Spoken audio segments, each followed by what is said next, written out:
Learn the most empowering hiring techniques. Land the most desirable talent.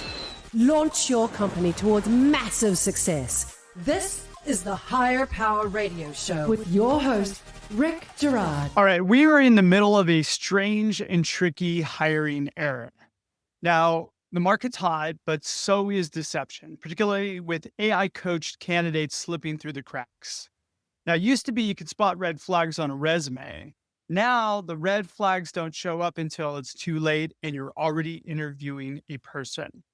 Now, candidates, especially foreign ones, are now using AI to coach them through interviews. Real-time coaching, polished answers do not reflect the real human behind them. So what does that mean for you?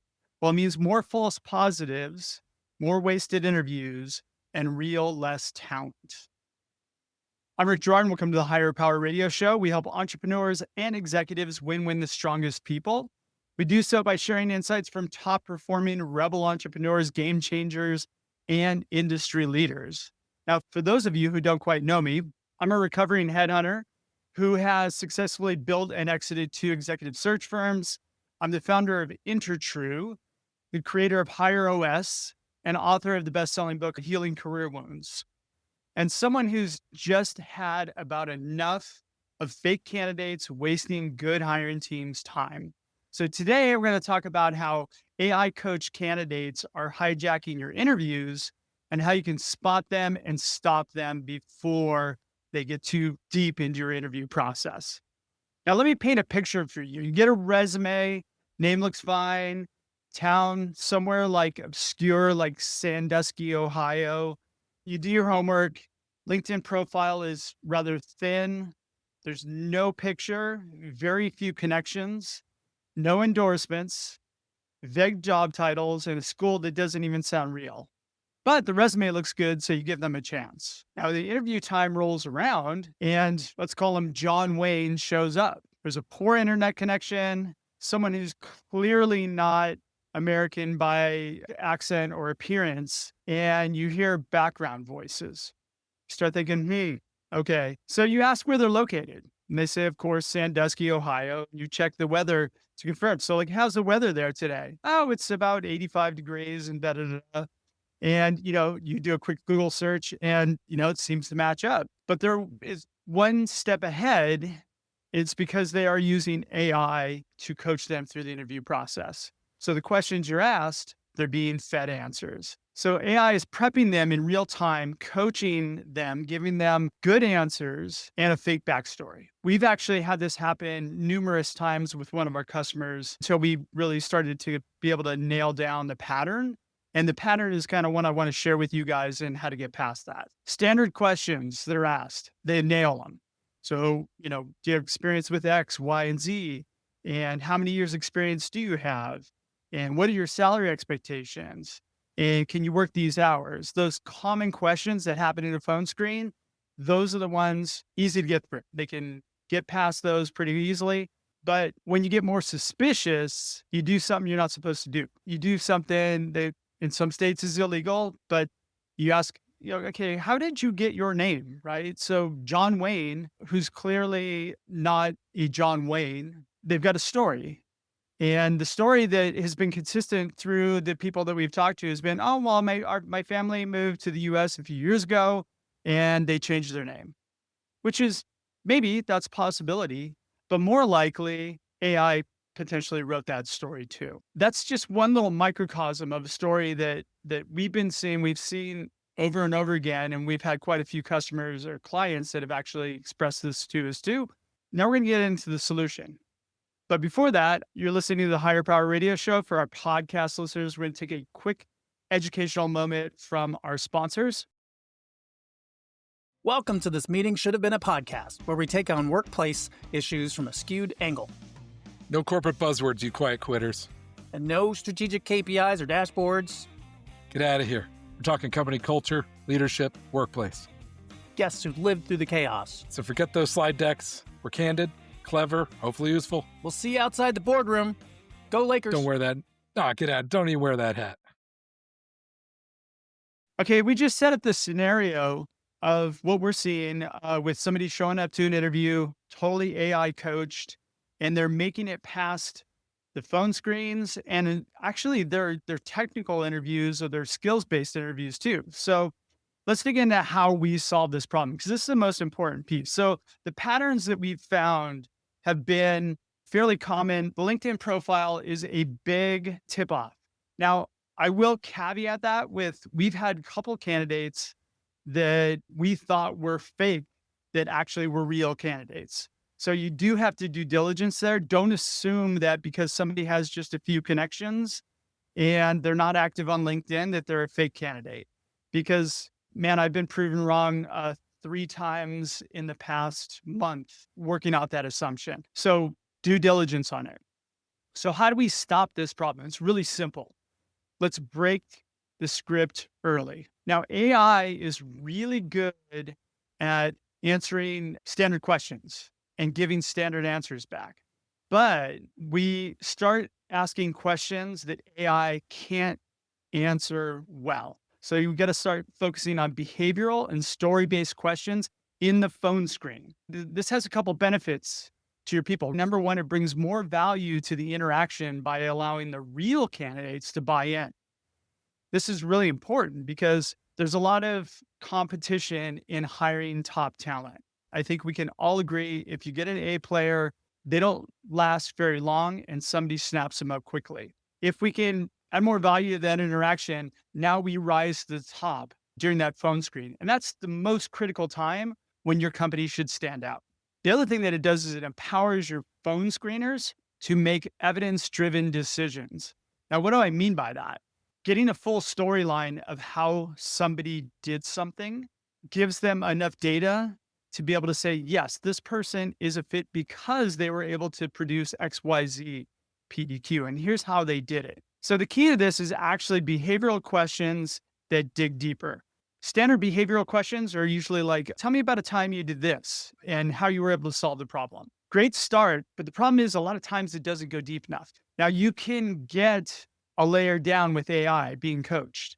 Tell me about a time you handled a difficult customer interaction. It can give a really high level, good answer, good response.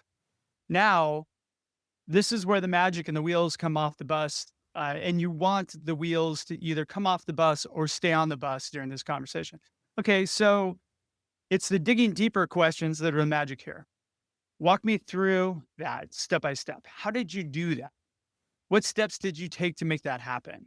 During this interaction, what was the biggest challenge that you faced? And then how did you overcome it? Who did you ask for help? And then why did you choose that approach? Now, again, AI is going to provide fluff answers back, not detailed.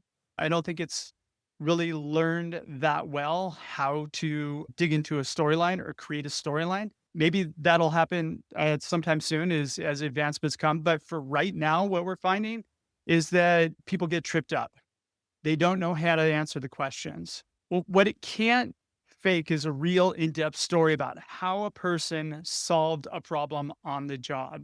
And this is the most valuable component of the phone screen. If we can understand that before we bring somebody through to meet the team and waste a lot of time, tons and tons of value that you're bringing to the table.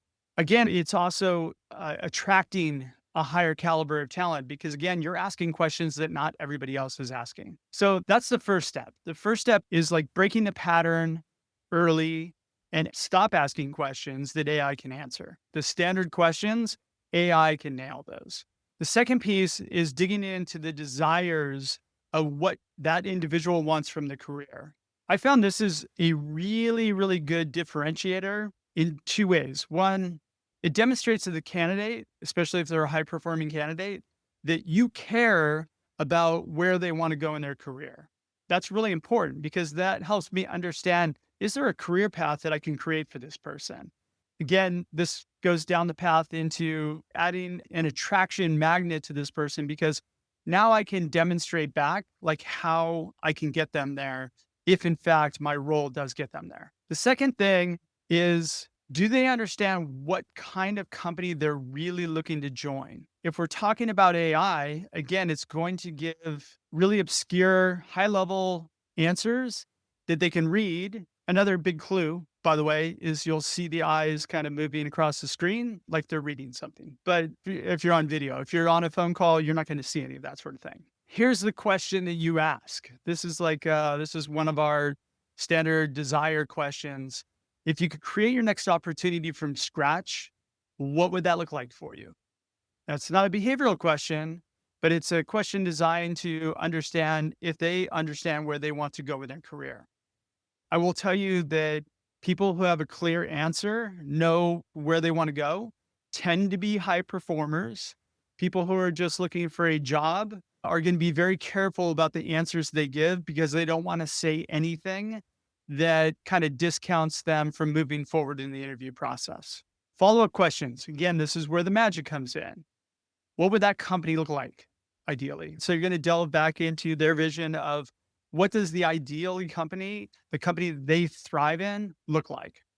What work would they be doing? You'd be amazed on how many people apply to roles for an individual contributor. And when they talk about the work that they want to do, it's mentoring or management or something other than the work that needs to be done. Again, differentiator that allows you to say clearly, hey, look, we don't have a management role right now. I can keep you in the funnel if I do have something that pops up, but this is an individual contributor role. We need somebody who can come in, do the work, and move on. These are things we typically miss in a phone screen. They usually come out later as like you get closer to an offer stage. Well, I'm really looking for a management role. Why didn't you tell me that up front? Well, that's our responsibility because we didn't really ask. Two other questions that are really key.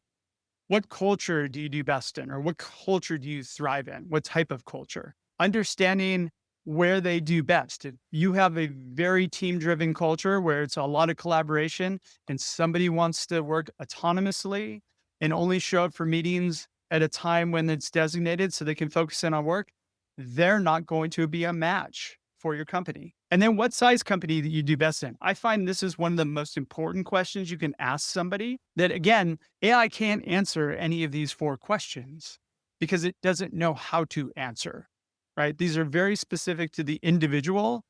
And this gives me a really clear path to understand the truth about the human who's being interviewed, 1, and 2, really sniff out if somebody's using AI because I've just shut down their whole ability to create a storyline to get the next round of interviewing.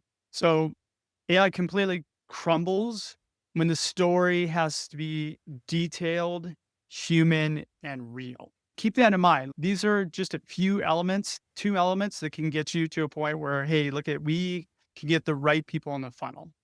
And the best part is when the wheels fall off the bus. You're going to start getting a lot of ums and ahs. You're going to start getting a lot of generic answers or vague steps in the content of what they did, or they start talking about how they do something, not what they did. Important fact of whether or not somebody's making something up. Typically, I do this. Yeah, but I want to know what you did in that specific situation. The other thing is they don't take ownership. And the way that they demonstrate not taking ownership is they use the word we a lot. So there's a tendency to, especially among kind of junior candidates, they start to use the word we because they might have worked on a project and they're trying to convey that they did a lot of work on that project, but they really didn't. So we did this, we did that. That's one of those things where we dig in and we say, hey, look, I'm hearing a lot of we from you. I want to know specifically what you did. Those are red flags right there, right? So once you get those red flags, when people cannot answer these questions, you got a 5 to 10 minute investment in time, you can end the interview. And of course, you end the interview, you save everyone's time. And this is how you actually keep the relationship of the hiring manager and the recruiter healthy. Essentially, they trust the decisions that are being made based on the evidence that they've gathered. Hey, look at this person totally tried to fake an answer. They gave me AI generated responses. No hiring manager is going to argue with any of that. And to that's how you elevate getting the right people in the funnel so that essentially you're hiring the strongest people every time. All right. Well, I want to thank you for tuning in this week's episode of Higher Power Radio. Huge thanks to our team, Brian Colburn, Andrea Ballin, and Ayla Girard. Please subscribe, review, and share the podcast. We're listening and welcome your feedback. After all, this show is for you. You can check us out further at Hire. It's HIRE, Power, POWER, radio, radio.com, or you can drop me an email at rick@intertrue.ai. I'm your host, Rick Gerard, and you have been listening to the Higher Power Radio Show. Aloha. Thank you for listening to Higher Power Radio. Catch our LinkedIn Live show every Tuesday at noon, or download the podcast on iHeartRadio, iTunes, YouTube, or your favorite podcast platform. We appreciate you joining us on Higher Power Radio with your guide to hiring success, Rick Gerard.